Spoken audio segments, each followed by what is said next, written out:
ఏపీలో సువర్ణ అధ్యాయం మొదలైందని, రాయలసీమ రతనాల సీమగా మారబోతోందని సీఎం చంద్రబాబు అన్నారు. కర్నూలు జిల్లా జొన్నగిరిలో గోల్డ్ మైన్స్ ప్లాంట్ను సీఎం ప్రారంభించారు. జొన్నగిరి గోల్డ్ మైన్తో ఇక్కడి ప్రజల జీవితాలు మారుతాయన్నారు. గతంలో జొన్నగిరిని స్వర్ణగిరిగా పిలిచేవారని, మన దగ్గర కూడా బంగారు ఉత్పత్తి కాబోతోందని తెలిపారు.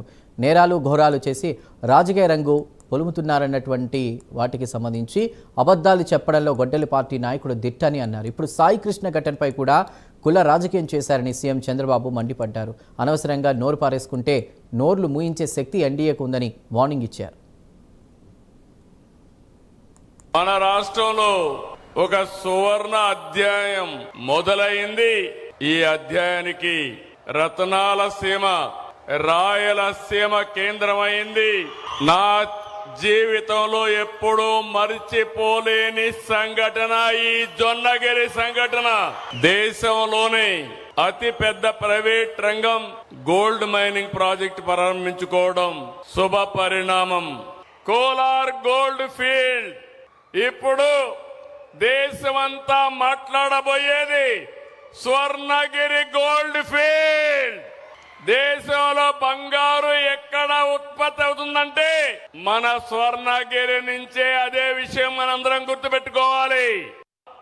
3వ తారీఖు పనులు ప్రారంభించి 2028కి రాయలసీమ స్టీల్ ఫ్యాక్టరీ తెచ్చే బాధ్యత ఈ ప్రభుత్వాన్ని మరొక్కసారి హామీ ఇస్తున్నాం. కొప్పర్తి ఇండస్ట్రియల్ నోడ్ అభివృద్ధి చేశాం. తిరుపతిలో రాయల్ ఎన్ఫీల్డ్ వస్తా ఉంది.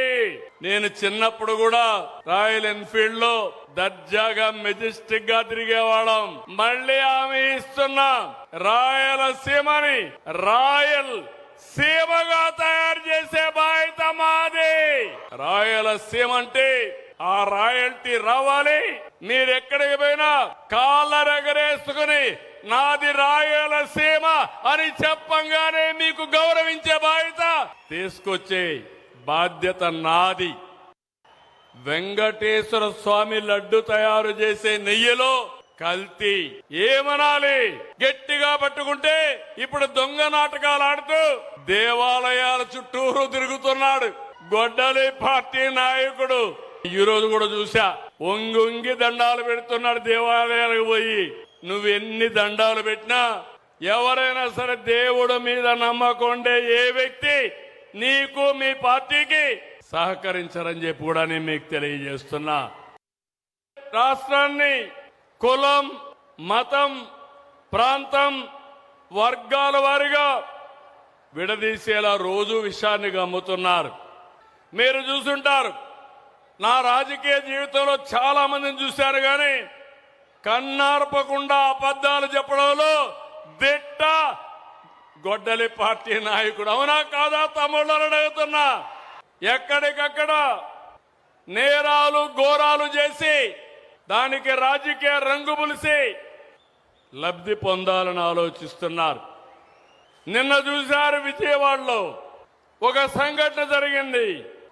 అక్కడుండే సిఐ కాపుని, బాధితుడు కాపుని, దానికి కూడా రాజకీయ రంగు పులిమి కులాన్ని అంటగట్టి పవన్ కళ్యాణ్ పైన ఇష్టానుసారంగా నోరు బారేసుకునే పరిస్థితికి వచ్చారు. అదే నేను చెప్పాను, కబద్దార్ జాగ్రత్తగా ఉండండి. అనవసరంగా నోరు బారేసుకుంటే నోర్లు మూయించే శక్తి ఎన్డీఏకుందని చాలా స్పష్టంగా హెచ్చరించాను.